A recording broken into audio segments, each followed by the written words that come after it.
Des clés pour vivre avec Nathalie Cardon.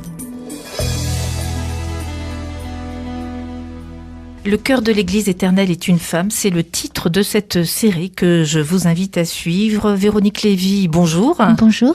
Ravie de vous recevoir quelques mois plus tard. Auteur de nombreux ouvrages, Montre-moi ton visage aux éditions du Cerf, Adoration, Jésus-Christ ou les robots, et puis ce tout dernier, Le cœur de chair, le cœur de l'Église est une femme, qui paraît cette semaine, le 6 octobre, aux éditions Artege. Alors c'est un dernier bébé, quelques mois de gestation. Comment est né ce dernier bébé, et Véronique Lévy, en quelques mots d'introduction avant d'aborder puis d'approfondir au fil des entretiens de la semaine cette série au fond où le cœur restera la femme. Eh bien écoutez, en fait, la famille chrétienne m'avait demandé de répondre à Madame Anne Soupa qui s'était proposée pour l'archevêché de Lyon. Et on m'a donc demandé d'écrire un billet d'humeur, une lettre, de lui répondre une lettre. Donc j'ai écrit cette lettre, c'était pendant un confinement, je crois, et j'ai écrit cette lettre. Et suite à la publication de cette lettre, les éditions Artege m'ont contacté et m'ont demandé un livre sur la femme dans l'Église. Et ce livre sur la femme dans l'Église est devenu la femme face à Dieu, la femme dans le regard de Dieu. Et au cours de l'écriture de ce livre, je me suis rendu compte que oui, ça a été un accouchement. Parce que j'ai traversé des choses de ma propre vie et j'ai compris que la parole de Dieu était, vraiment un glaive à double tranchant, une parole vive, et qu'elle passait surtout par la femme. Voilà. Que la femme avait un rôle essentiel dans toute l'écriture sainte, et que toutes ces femmes tendaient vers cette figure unique de la Vierge Marie, qui n'est pas un modèle à imiter, mais qui est, je dirais, le cœur de la liberté. Voilà, la clé pour la liberté de la femme. Voilà. J'en dirai plus au cours de l'interview. Alors, c'est le livre sacré, c'est la Bible que nous approchons, nous voyageons en Terre Sainte, et puis vous nous faites voyager aussi dans ces figures féminines, des prophétesses aussi, des femmes de la Bible. Que vous ont-elles inspiré au fur et à mesure de cette écriture ? Eh bien, écoutez, je crois qu'il y a une image qui colle à la peau de l'Église et de la religion en général, qui serait qu'en fait, les femmes, dans le projet de Dieu, sont un peu mises à l'écart, un petit peu par rapport aux hommes, qu'elles n'ont pas la part belle, qu'elles ont un rôle secondaire. Et je me suis rendu compte, en fait, en revisitant la Bible, en pénétrant dans ce territoire inconnu et tout aussi vif parce que c'est une parole vraiment vivante, que la femme n'était pas secondaire, mais qu'elle n'était pas seulement non plus une compagne pour l'homme, mais qu'elle le devançait sur bien des aspects. Par exemple, dans le Jardin d'Éden, j'ai donc commencé par le Jardin d'Éden. Et je me suis rendu compte que l'idée que Lucifer, le serpent, s'adresse à la femme parce qu'elle serait plus fragile que l'homme, plus sensible à la tentation, est une pensée erronée. Je pense que s'il s'adresse à la femme, c'est parce qu'il sait que déjà dans le projet de Dieu, il y a la femme recréée, la nouvelle Ève, qui est la Vierge Marie, qui combattra et qui sera victorieuse de Satan, et c'est le pied de la femme et les enfants de la descendance de cette femme qui mettra à bas Lucifer et son projet de mort. Lucifer le sait, et c'est pour cela qu'il essaye d'entraîner dans sa chute l'humanité tout entière en s'adressant à la femme qu'il voit déjà dans le projet de Dieu. Ensuite, il y a les figures des matriarches, Sarah, Rebecca, Ruth, Rachel et Léa avant Ruth. Toutes ces femmes, et notamment Sarah par exemple, Abraham elles sortent en fait des conditionnements. Elles ne sont pas dans des conditionnements, dans des rôles. Non, je montre que déjà dans la Bible, face à Dieu, la maternité de la femme ou sa virginité est déjà une vocation. Enfin, en tout cas, il n'y a pas encore la virginité à proprement parler, mais leur maternité elle-même est une vocation qui est une vocation surnaturelle, parce que dans cette maternité, dans cette chair de la femme, dans ce territoire, s'inscrit déjà le projet de la rédemption. le projet de l'union du sacre et de l'autel. Donc Ruth, par exemple, va s'unir à Boaz, qui sera le père de Obed, qui veut dire serviteur, lui-même père de Jessé, père de David, et de toute cette royauté, en fait, qui arrivera jusqu'au Christ.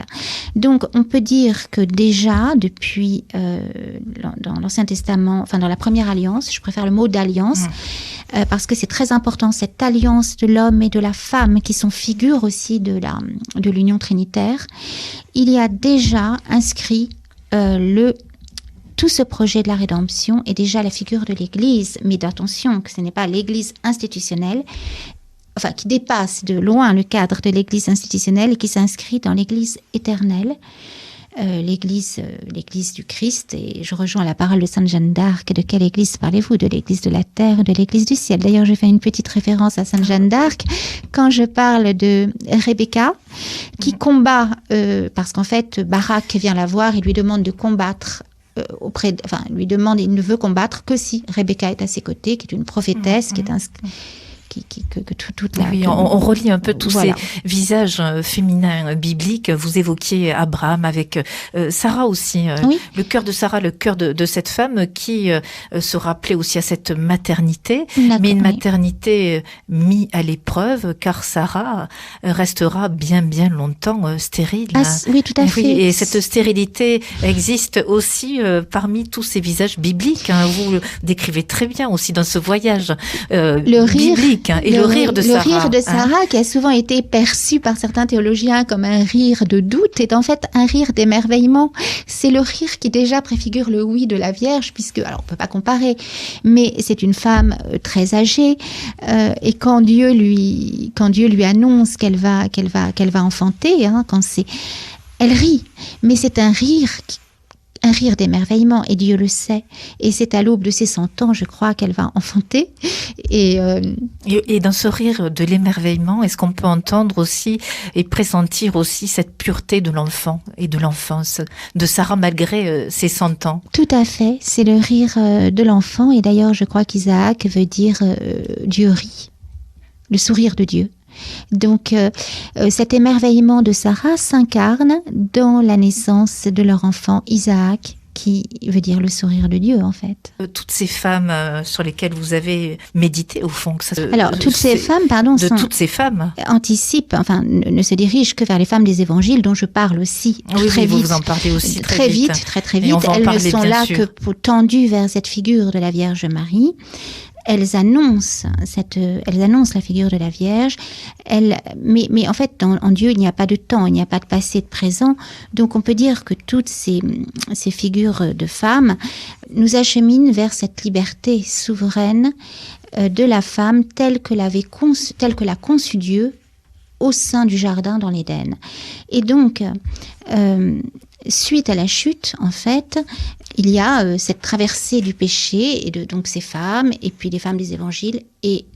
Mais toutes ces femmes se dirigent vers cette recréation qu'est la Vierge Marie, qui permet la recréation jusqu'à la cité céleste, dont les 12 portes et les 12 fondations, donc les 12 fondations que sont les 12 apôtres, et ces 12 portes où sont inscrits les 12 tribus, 12 tribus d'Israël, sont toutes enracinées sur le oui de cette femme inconnue, née dans une petite bourgade de Terre Sainte, et qui est ce oui de la Vierge. Voilà. Et qui est donc le oui de tous les possibles. Et donc ce oui de tous les possibles, effectivement, est déjà annoncé plus exactement par ce voyage de toutes ces femmes qui, toutes, quelque part, se dirigent vers la naissance de cette petite fille qu'est Marie et vers ce oui. Et donc elles sont toutes des leur oui déjà, elles ont toutes d'une certaine manière dit oui. Le oui de Sarah qui va vers l'inconnu dans le désert, vers une terre inconnue et qui ne suit pas Abraham, mais qui est un vis-à-vis, qui est Abraham s'appuie contre sa femme, sa compagne en fait, et qui deviendra sa femme lorsqu'ils enfanteront Isaac, et où Sarah deviendra Sarah avec un H parce que le double Hé du nom de Dieu se distribue dans Sarah qui deviendra Sarah avec le H et Abraham qui deviendra Abraham, et parce qu'ils s'uniront pour créer cet enfant. Et donc tous ces oui, il y a le oui de Rebecca qui dit j'irai là où tu iras, j'irai, qui dit oui j'irai, le oui de Ruth qui suit donc Noémie.